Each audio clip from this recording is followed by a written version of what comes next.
बताया है कि जो अंबा नाम की लड़की थी, अंबा ने मन में विचार किया कि जब ये अपने गुरु की बात को नहीं मान रहा है तो भला हमारी बात को कैसे मान लेगा।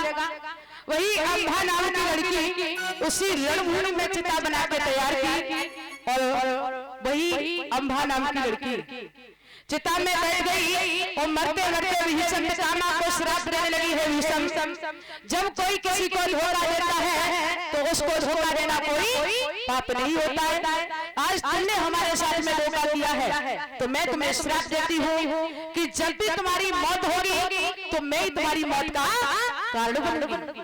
तो वही अंबा नाम की लड़की आकर के अंत में वीर शिखंडी बनी है जो भीष्म पितामह की मौत का कारण बनती है। बोली वृंदावन हरि लाल की, राधा कृष्ण की। तो श्री सुखदेव जी बोले हे राजा परीक्षित, बताया है कि जब धीरे धीरे समय व्यतीत हुआ तो इधर सत्यवती के दोनों पुत्र चित्रांगन और विचित्रवीर गंधर्वों के द्वारा मारे गए। और जब दोनों पुत्रों का वध हुआ तो इधर भारत देश के आशीर्वाद से अंबालिका के पांडु हुए और अंबिका के धृतराष्ट्र हुए हैं। अंधे होने के कारण जब इनको राज्य नहीं दिया गया तो ऐसा ही नहीं, मामा शकुनी के कपट भरे शब्दों से आज सभी पांडवों को जंगल जंगल में भटका दिया। बताया है कि जब राज्य नहीं मिला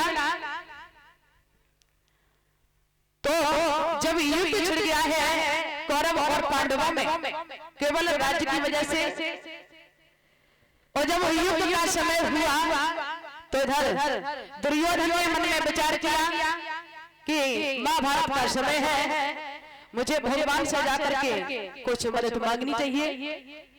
तो जिस कक्ष में भगवान कन्हैया लेते हैं उसी कक्ष में जाकर के दुर्योधन भगवान कन्हैया के सर की तरफ खड़ा हो गया। और कुछ देर के बाद में अर्जुन भी पहुंचे हैं।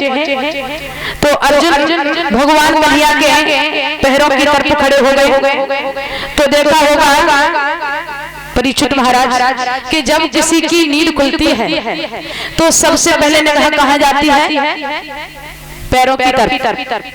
कन्हैया ने देखा कि अर्जुन खड़े हैं और जैसे ही देखा दुर्योधन ने कि मैं सबसे पहले खड़ा हूं, दुर्योधन कहने लगे प्रभु पहले इधर नहीं पहले इधर देखो क्योंकि मैं बहुत पहले से खड़ा हूं। तो भगवान कन्हैया ने जो सर की तरफ दुर्योधन खड़ा था, कन्हैया ने दुर्योधन की तरफ तिरछी नजर से देखा क्योंकि दुर्योधन सर की तरफ खड़ा हुआ था। और समझ लो कि जिस इंसान के ऊपर जिस व्यक्ति के ऊपर भगवान की तिरछी नजर हो जाए तो उसे दुनिया में बचाने वाला कोई नहीं होता। कन्हैया कहने लगे हाँ हाँ मुझे बताओ क्या कहना चाहते हो? दुर्योधन हाथ जोड़ करके खड़ा हुआ है। आप तो जानते हैं कि महाभारत का समय है। बोले हाँ तो हमें कुछ आपकी सहायता की जरूरत है। कन्हैया बहुत चालाक थे। कन्हैया कहने लगे दुर्योधन देखो वो तो बात ठीक है, महाभारत का समय है, लेकिन दुर्योधन एक बात को याद रखना। बोले क्या? कि मैं तुम्हारा साथ तो दूंगा लेकिन जब युद्ध होगा तो मैं महाभारत में अपने अस्त्र शस्त्र को नहीं उठाऊंगा। दुर्योधन ने मन में विचार किया कि वहां तो बहुत बड़ा युद्ध होगा, बड़े बड़े वीर योद्धा मारे जाएंगे और ये अपने हथियार को नहीं उठाएंगे तो भला भला का करेंगे क्या? दुर्योधन कहने लगे प्रभु ऐसा करो जो आपके साथ में सेना है वो सेना मुझे दे दो। तो कन्हैया ने मुस्कुराते हुए सारी सेना दुर्योधन को दे दी। दुर्योधन सेना लेकर के चला गया। अब भगवान कन्हैया कहने लगे अर्जुन तुम बताओ क्या तुम्हें भी सेना दे दूं? अर्जुन बहुत सरल स्वभाव के थे। अर्जुन हाथ जोड़ करके खड़े हुए और कहने लगे हे नाथ यदि हो सके प्रभु तो केवल आप अपने दर्शन देते रहना, यही हमारे लिए काफी है। कन्हैया ने दुर्योधन को चला गया।